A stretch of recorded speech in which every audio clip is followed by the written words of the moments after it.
One way to impart more depth into a character voice is to incorporate the things that we do without necessarily thinking about it or maybe even being able to control them.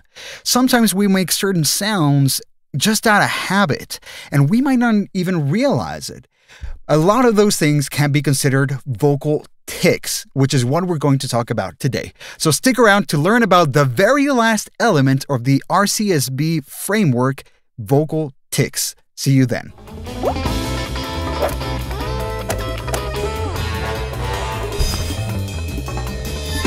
Hello, welcome back to Character Voice Building with me, Fernando Macias. I'm here to help you build and develop well-rounded character voices. So, we've made it to the very end of the RCSB framework. We're down to the very last element of this framework, which is in the dimensionality category, and it is called tics. Now, the way I define tics is just slightly different than what you would find the clinical definition is. So I define tics as the sounds that are habitually used and provide no real added value to the content or emotion of what's being said. So I use the word sounds in the definition. Now, in the context of tics, there's two kinds of sounds.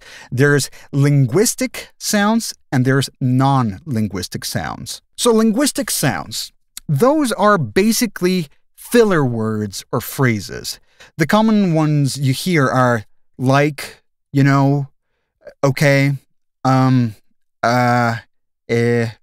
kind of thing. This comes up very often when we talk about that kind of young, superficial mentality.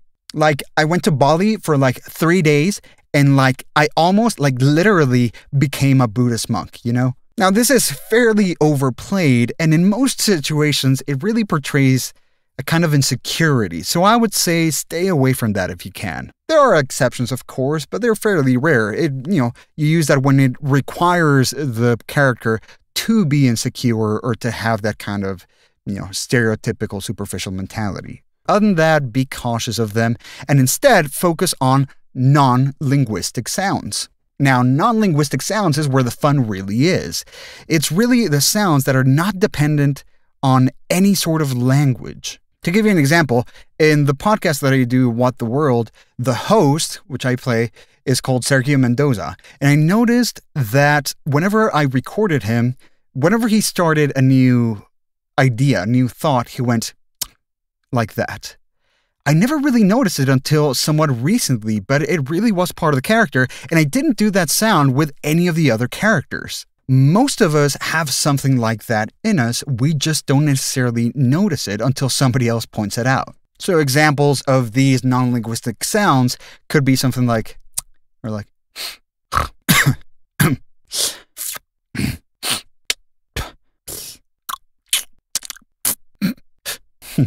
Now, these non-linguistic sounds can really be incorporated at any point in the sentence. You can incorporate it at the very beginning of a sentence or a thought. You could have it sprinkled through in the middle of the sentence, or just as a tag at the very end. Now, adding something like this, even if it's very simple, can really add some depth to your character, because you're adding things that the character does naturally, and that character itself might not necessarily even realize that it's doing it. Does that make sense? The more you can humanize a character, the easier it'll be for the audience to connect with it. Example 1. Oh, hello here, I'm Harry Horton. I'm here to talk about my history. When I was a wee boy, I used to play in the train tracks all the time. So did my friend Mickey. We used to play a game called Catch the Choo-Choo. Eventually, Mickey did catch the train. Oh, we don't play anymore. He's dead. So he incorporates the O and the A subtly. I use it in the beginning. He might use it also at the end. See the end? There it is. Example 2. So, I'm here to evaluate your karate skills. I don't know if you're going to do well, and from your current performance, no. This character is very self-important, and so he does that big inhale at the beginning to really draw attention to himself. You know what I mean. He's also condescending. So when he's not sure, he goes, no. Gross. Example 3. So last we have industry examples, and we'll start with some linguistic ones first. So we'll start with Alexis Rose from the TV show Schitt's Creek. As I mentioned, these filler words tend to be associated with that kind of young, superficial mentality, and that's exactly what the character of Alexis Rose is. So in this case, it does fit well. Okay. Like, I once dated the Sultan's nephew. Today marks the longest relationship that I've ever voluntarily had with someone. It's just a checkpoint, okay? I've been through tons of these in Johannesburg. It's like a drive-through, except everybody has a gun. Now here I'm going to show you another linguistic tic that this doesn't necessarily fit in the traditional likes and ums and that kinds of things. This is a little different, but it's said so often and it doesn't really impart any meaning. So I categorize this really as a tic, and this is Foghorn Leghorn doing the I say.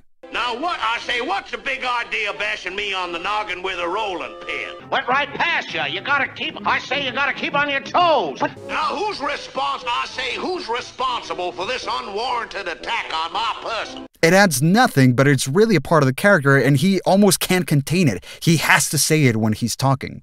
Now, on to non-linguistic sounds. We'll start with another one from Schitt's Creek. This is Roland Shit. And he does this little lip snorty thing that you'll see in a moment quite often. And it's when he's more relaxed. There's like, a little bit of superiority to it. Superiority to it. I can't say that. You know what I mean. It's a little bit, as I said, kind of involuntary. It's just kind of there. It reminds me a little bit of like when you see the Joker in The Dark Knight, where he's constantly running his tongue to his cheek. It's very involuntary, so it just kind of happens, and it really adds another layer to the character.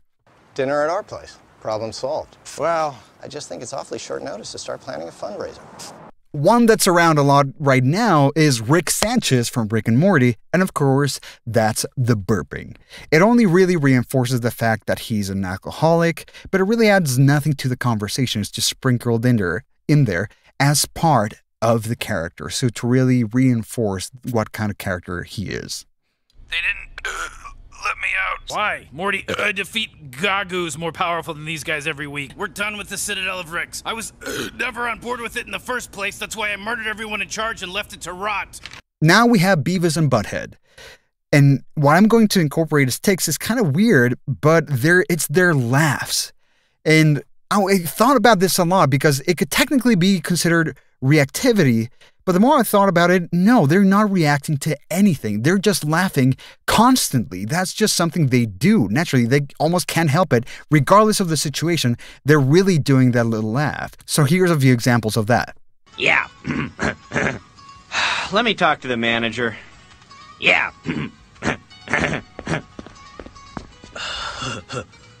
I'm an assistant manager, sir. Is there something I can help you with? Now, here's another one that's disguised a little bit more, and this is Professor Farnsworth from Futurama. And he adds little es and us right in between, in the middle of a sentence. And that really reinforces his age. He's kind of, it's not a stutter, but he's like, it's not really considered a quirk because it's not really tied to any particular pronunciation of a word or a situation or anything like that. It's just a sound that he happens to do out of nowhere. Taking her in for a landing. 1 year to go. 6 months. I'm almost there, Leela. 1 month. 2 weeks. So that was the tics element, the last element in the dimensionality category, and the last element of the RCSB framework. Yay! Congratulations. You made it all the way through.